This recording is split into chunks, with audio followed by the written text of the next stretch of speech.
السلام علیکم۔ دنیا کے عدالتی نظام کا تو ہمیں کچھ نہ کچھ اندازہ ہوتا ہی ہے، لیکن آخرت کی عدالت میں پیش ہونے سے پہلے اس دنیا کے عدالتی قوانین بھی جان لیں تو بہتر ہوگا۔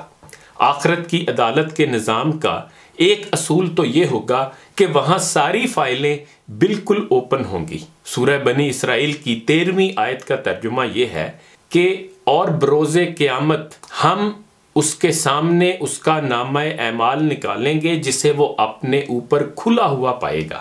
اخروی عدالت کا ایک اصول یہ بھی ہوگا کہ وہاں سخت نگرانی کی حالت میں پیشی ہوگی۔ سورہ کاف کی 21ویں آیت کا ترجمہ یہ ہے، اور ہر شخص اس طرح آئے گا کہ اس کے ساتھ ایک لانے والا ہوگا اور ایک گواہی دینے والا۔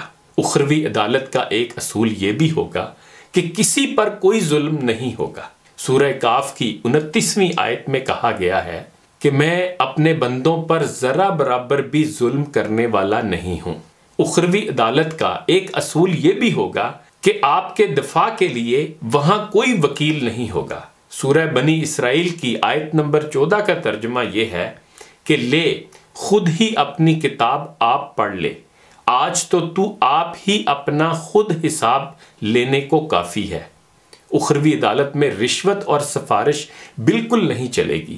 سورہ شعراء کی آیت نمبر 88 کا ترجمہ یہ ہے کہ اس دن نہ مال کام آئے گا نہ اولاد۔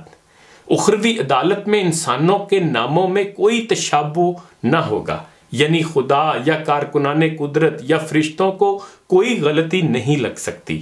سورہ مریم کی 64 نمبر آیت کا ترجمہ یہ ہے کہ تمہارا رب بھولنے والا نہیں۔ اخروی عدالت کا فیصلہ ہاتھ میں دیا جائے گا۔ سورہ الحاقہ کی 19 نمبر آیت کا ترجمہ یہ ہے کہ سو جسے اس کا نامہ اعمال اس کے دائیں ہاتھ میں دیا جائے گا تو وہ کہنے لگے گا کہ لو میرا نامہ اعمال پڑھو۔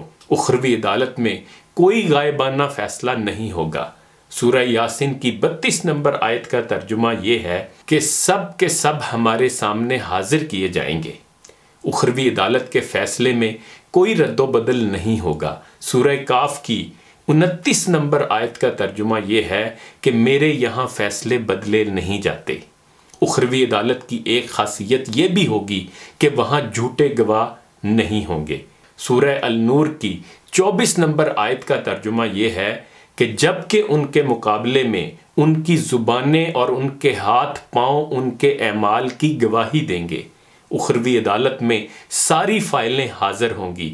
سورہ المجادلہ کی 6 نمبر آیت کا ترجمہ یہ ہے کہ جسے اللہ نے شمار رکھا ہے اور جسے یہ بھول گئے۔ اخروی عدالت میں اعمال تولنے کا ایسا بڑا اور باریک پیمانہ ہوگا کہ فورینزک سائنس بھی دیکھے تو دھنگ رہ جائے۔ سورہ الانبیاء کی 47 نمبر آیت کا ترجمہ یہ ہے کہ قیامت کے دن ہم درمیان میں لا رکھیں گے ٹھیک ٹھیک تولنے والے ترازو کو، پھر کسی پر کچھ بھی ظلم نہ کیا جائے گا، اور اگر ایک رائی کے دانے کے برابر بھی عمل ہوگا ہم اسے لا حاضر کریں گے، اور ہم کافی ہیں حساب کرنے والے۔ یہ ہیں آخرت کی عدالت کے قواعد اور خصوصیات۔ یاد رکھیے، آخرت کی زندگی کے مقابلے میں دنیا کی زندگی کا دورانیہ 1 سیکنڈ بھی نہیں ہے۔ خدا ہمیں اپنی موت کو یاد رکھنے اور اپنے معاملات کو درست رکھنے کی توفیق عطا فرمائے۔ ایک شعر بھی سن لیں، آدمی بلبلا ہے پانی کا، کیا بھروسہ ہے زندگانی کا۔